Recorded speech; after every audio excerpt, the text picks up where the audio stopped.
So it's not just me who's curious about his blindfold and how this man sees. Maybe this school is her way to make it to Tokyo, and she's really just attending that way she can like live in the city and get a modeling job. It's a means to an end. Hello everyone, my name is Michelle and thank you so much for clicking on this video. If you could, please give the video a like before exiting and please consider subbing. Today we'll be watching the 3rd episode of JUJUTSU KAISEN.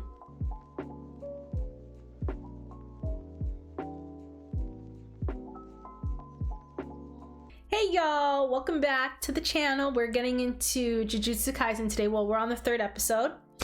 And last episode, we got our asses kicked by a green little cursed doll.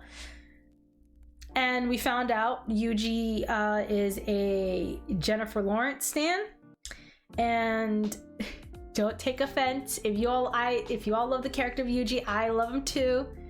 But he's like a little Kagome Higurashi knockoff.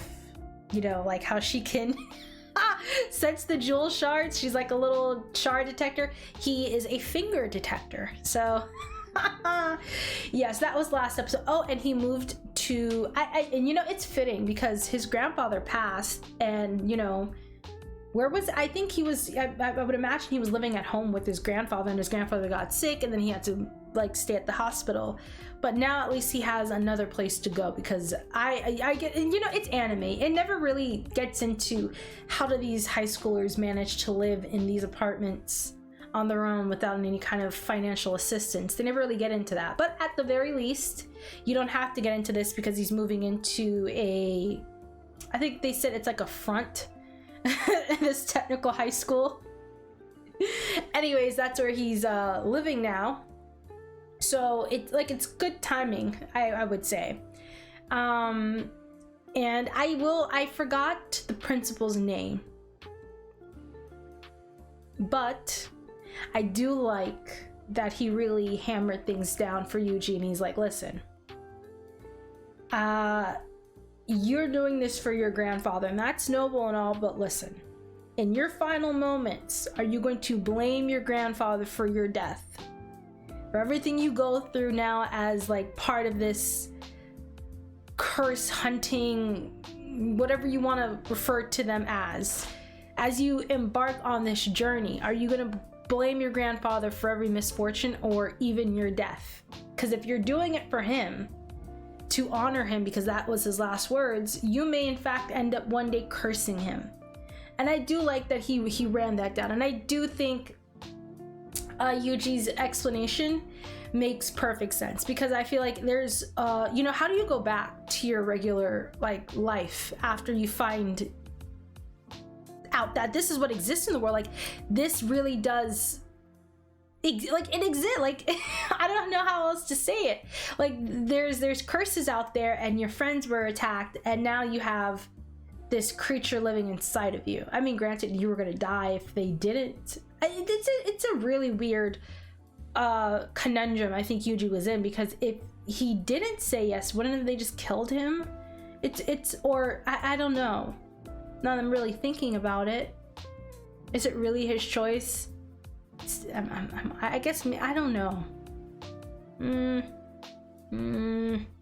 But I guess he did find an internal motivation, like how can I go back to my daily life if I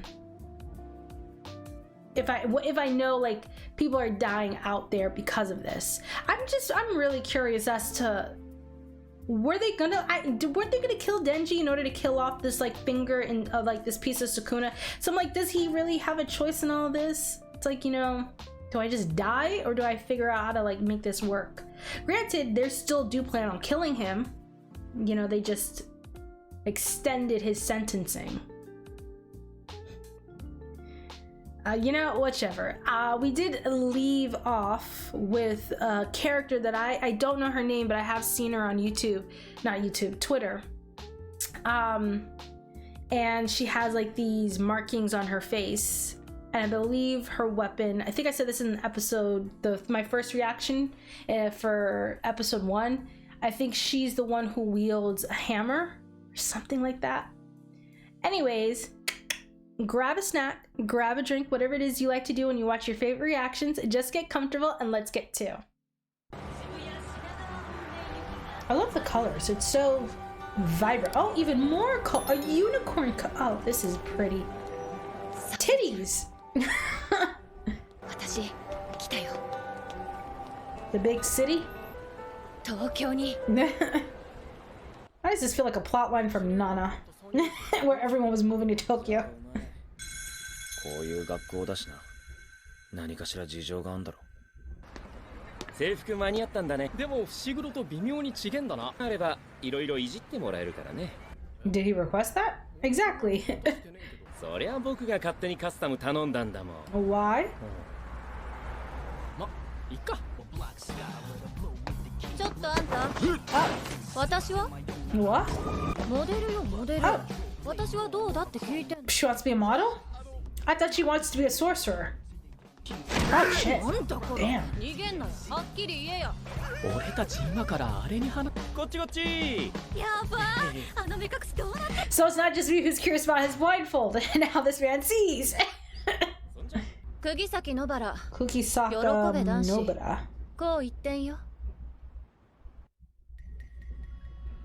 Oh, okay then. So she wants to model? Is that why she's coming? I guess maybe this school is her way to make it to Tokyo, and she's really just attending that way she can like live in the city and get a modeling job. It's a means to an ends. Why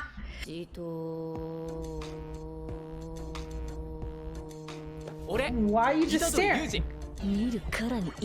Girl! Damn, you're judging them just based off how they said their names? Right, see? That's what I'm saying, like, girl. Damn. せっかく1年が3人揃ったんだ。それでは行き先を発表します。 Damn. 六本木。 Oh. Ain't that really expensive? 霊園があってさ、ハイビルとのダブルパンチで呪いが発生したってわけ。やっぱ墓とかって出やすいの？墓地イコール怖いって思う人間の。ちょっと待って、こいつそんなことも知らないの？君たちがどこまでできるか知りたい。俺呪術なんて使えねえよ。君はもう半分呪いみたいなもんだから。He's half a curse. Oh my god. Yeah, yeah. 重力のコントロールは一応。 What the hell is that? 呪具、戸様。重力のこもった。 Ooh, that's kind of cool. 少なは出しちゃダメだよ。その辺の呪いなんて瞬殺だけど、近くの人間も巻き込まれる。わかった。少なは出さない。 Oh god, he won't have. Kuna's gonna come out. He's gonna come out. The fact that they said it twice, don't let him come out. He's gonna come out. 今回試されてるのは野原の方だよ。で、東京来てまで呪いの相手なんか。時短。二手に分かれましょう。ロアずつ調べるから。 What is with people always splitting up? Even if it takes longer, you stay together. 呪いって危ねえんだよ。Oh my goodness! 最近までパンピーだったやつに言われたくないわよ。さっさと行け。 A normie. てめえは言うほど持ってんのかよ。クソが。 Called her a bitch. She is very bitchy. Oh. Hey! Okay then. Ew, this curse is ugly as shit, but hey, Yuji ain't no slacker. Oh. Okay then. How is he just naturally this good at it? Is this how you doing all that? 動けんね。 Yeah, how can you really move? ユージはさ、異形とはいえ生き物の形をしたものを自分 His parents, he gets it from his parents. Ew, I spit. 志半ばで挫折した呪術師をめぐみも見たことあるでしょ。 Ooh, the music. 今日は彼女のイカれっぷりを確かめたい。 She strikes me as very crazy. That high-strung personality. You can only hand them in small doses. She strikes me as that. She is the girl with the nail on the. Is there a heart on that hammer? でも釘崎は経験者ですよね。呪いは人の心から生まれる。呪いも多く強くなるでしょ。 Oh. Okay, we're getting some lore information. Ooh, she can light that shit up. Okay. Oh shit. That is one hell of a backbend. This is a flexible curse. 地方と東京じゃ呪いのレベルが違う。 Oh.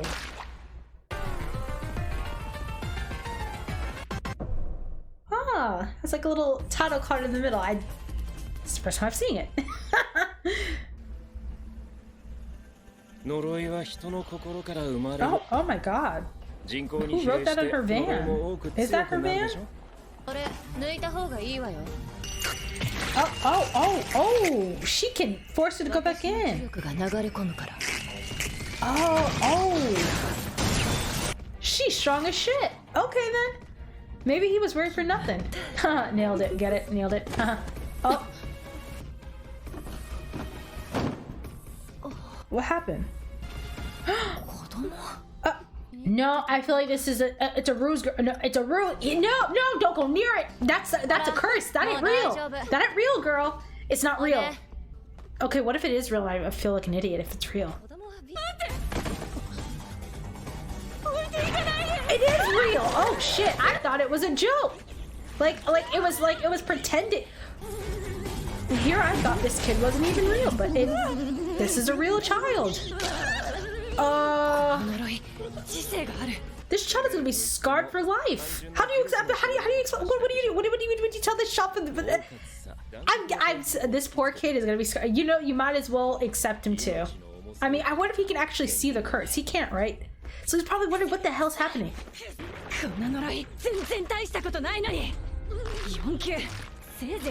Oh, they have grades. その後子供も死ぬ。子供が死んでも私は死なない。合理的に考えて。 Oh my god. Girl, if you don't save this child. 丸腰よ。その子を逃がして。逃がしてくんねえじゃん。最後に沙織ちゃんに会いたかったな。Who's...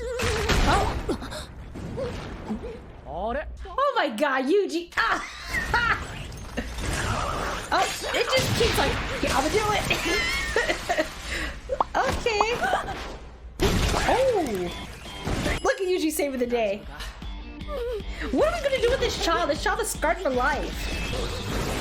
I love the music.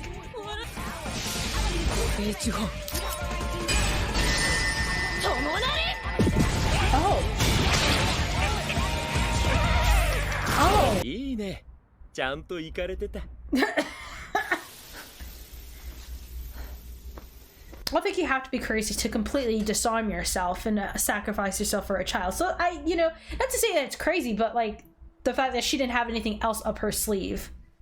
Like she was willing to like put it all down on the floor for this child. I think that's a bit crazy.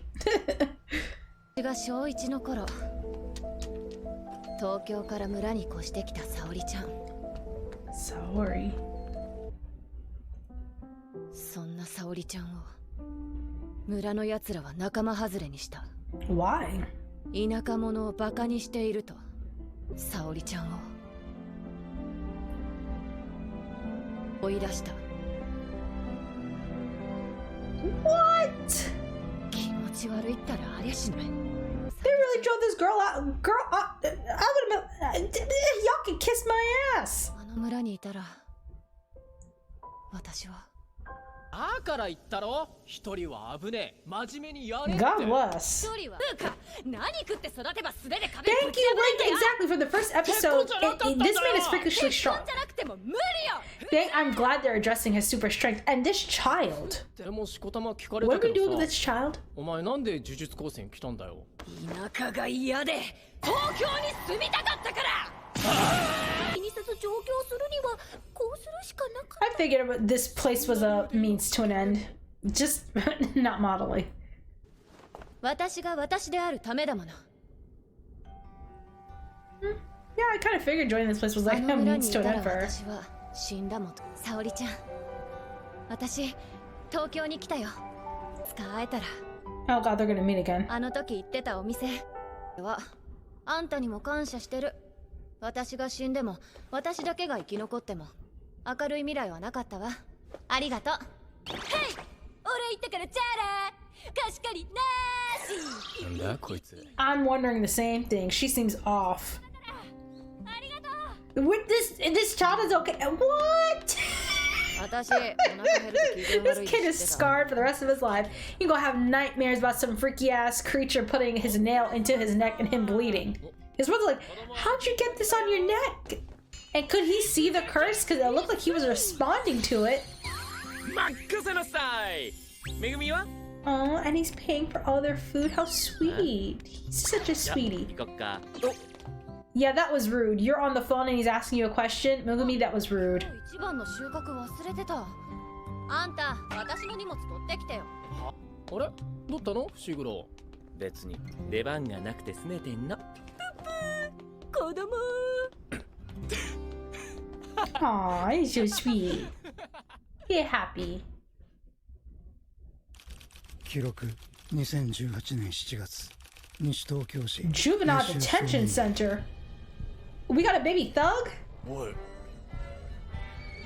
なんだあれどれ These all look like juveniles. 仮想音量 Unnamed apparition of potential special grade. Its cursed womb was witnessed by several non-jujutsu sorcerers. あれだ What よ the heck? 卵みてえなだからどれだ Ooh. 高専1年生3名が派遣され C1 名死亡 I knew this sweet ending was too good to be true. I was there like, you know, them walking all together, la la la la, and all of a sudden, bam, one of them dies later on. Oh my goodness. Okay, listen, maybe they don't die. Like there's a way to bring, okay, who do I think died? I feel like the easiest answer is Megumi. I think he's like the obvious. And yet I feel like the one that dies is Yuji. And it's like a way to like reawaken him. Maybe I'm overthinking it. Maybe it really is just one of them dies and they die for good. Ooh, ending scene. Juju stroll. 虎杖、私はパーを出すぞ。 Oh, rock, paper, scissors. つならうまい方が五条先生の金だし。よく聞け。立派寿司はな、寿司が新幹線に乗ってくるんだ。運転手さん、この子回転寿司初めてなんだ。 Oh my god, he's lying to her. 駐車場がバカでかい立派寿司まで。 Oh, this is spoilers. Anyways, yes, who dies? Who dies? Who dies? Who dies? Who dies? They said 3. So I'm guessing Gojo wasn't there. Or maybe he was there. And they made you think. No, I'm gonna say Gojo wasn't there. Because they just introduced these 3 little misfits. Yeah, I think Fushiguro is like the one that you would think would die. I feel like he's like, because they just introduced, is her name Nobara? I think her name is. I honestly did not catch it. She was just introduced and she seems to have like this big bright future. Or maybe she meets up with her little friend Sarori, and that's the completion of her arc. And I wonder when this happens. Like, is this like a season 1 finale kind of thing? Like at the end of this season is when they go and like face this curse that was so big that even non-jujutsu sorcerers could see this bitch. Yeah, I'm just confused. Who would they kill? I actually think it's Yuji that dies. And it like maybe he like comes back to life, and the truth that his grandfather wanted to tell him about his parents.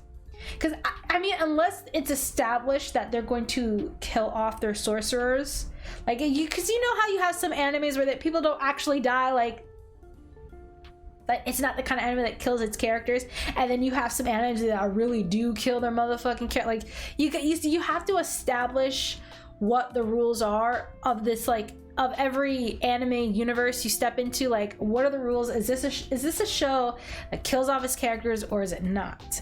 So I don't know yet. I don't know whether or not they're actually, and I feel like this whole conflict, this big ass baby looking thing in a it looks like it's a baby, like a baby curse, and like an amniotic fluid in like the placenta. Is that just me? That's what it looks like a floating placenta with a baby curse inside of it. I don't know. I feel like that's gonna happen like towards the end of the season. And I feel like that's when it'll answer its question. Is this an anime that kills off like main characters? I guess we'll have our like, it'll establish the rules of the world, or like set the tone. Maybe not the rules, but set the tone of this anime. Like, yeah, no one's off limits except our protagonist. Or the protagonist does die and it reveals whatever his grandfather was about to tell him about his parents. Like, it confirms to me that his parents are ghosts. And they did acknowledge that this kid is freakishly strong and already seems to have a good sense for fighting, despite the fact that he was just a normal high schooler. But then again, you got a lot of anime characters that are like just normal high schoolers, and then it kind of like they get thrusted into this new world and they excel at it. Kind of like Ichigo from Bleach. I wouldn't say he was a normal high schooler kid, because his daddy certainly liked to kick his ass, so he had like some kind of fighting experience. Not to mention, he could already see ghosts. That was already established. Or the dead, whatever you want to call them. Spirits. Whatever the right word for the universe of Bleach. Spirits, right? And then it's revealed, like, yeah, the reason he's so good at what it is, and I don't want to give spoilers if you've never seen Bleach, is that there is a family line. Like, there's a reason in terms of his family as to why he took to like being a Shinigami so easily, so readily. I wonder if that's what it is. And same thing with Yusuke. Didn't Yusuke like, well, that was in the very first episode, but still, maybe they don't establish it in the first episode. They establish it in the first season that, hey, like Yusuke, his story doesn't start until he like dies. Maybe his story, his as in Yuji's, doesn't really start until he like dies at the end of the season. I feel like I'm probably going on this whole spiel and watch it not even be Yuji that dies. It's like Nobara or Fushiguro. Or maybe we haven't met the character. Maybe we haven't even met the character yet. Maybe it's not these three. Maybe there's someone else that comes along, joins the group, and like somebody stays home. Someone got left behind, and it's that character they later on introduced. I'm trying to figure out who the fuck dies, and it's probably not a character we've met before. Or maybe it is, and it really is like, because it's not Yuji, and if it is Yuji, it's to like set up his parents' truth. Because listen, his parents are ghosts. I don't know how they gave birth to a real life child, but I'm sticking with his parents are ghosts. I'm not letting that go. His parents are curses. They're ghosts. They're no. What am I saying? They're vessels. They're like. Yeah, the show probably already established the fact that his parents were probably vessels, and it like it's like in their family line, and his grandfather knew. Anyways, we meet Nobara in this episode, and I'm not gonna say I'm on the fence for her, but she's not the kind of character I gravitate towards when it comes to like, I do feel like she definitely fits that trope of that loudmouth female character. But I guess the subversion is, not only is she powerful, like she's not like, I hope she's not like the weaker one of the trio, but I feel like they're all equally powerful. Well, not equally. Yuji definitely has the upper edge in my opinion, but she does seem to have those stereotypical loudmouth tropes, but then again, so does Yuji. She's very, I think they're all eccentric except for Fushiguro. He seems to be like he's like, they're up there and he's like here. And when I say they, I'm including Gojo. Because he seems eccentric too. All three of them are eccentric, and Megumi's just like, I'm just chill. So chill that when someone asks me a question, I ignore them and I just stay on my phone. Even though that can be considered rude rather than chill, but either way, they're up here and he's here. Which is why I feel like he's like the character they'd probably kill off. Since he's not that engaged, I guess, into the, like, I don't know. I'm trying to figure out who they're gonna kill. You know what? Okay. Who they're gonna kill is Yuji. I'm sticking to it. It's Yuji that dies. And it's like, it's to like something happens and like he comes back to life, or maybe that happens, and it's like, it's how they reveal who his parents are. It's like his death aid, like he's not really dead. He comes back to life, and it's like a way to, it serves as a segue into the truth about his parents. And I'm sticking to it. That is my final answer. And with that being said, thank you all so much for watching. I really appreciate it. I love all of y'all. Thank you, thank you, thank you. And if you liked the reaction, go ahead and give it a like and tell me what you thought of the episode down below, and subscribe. I'll see you all next time. Peace.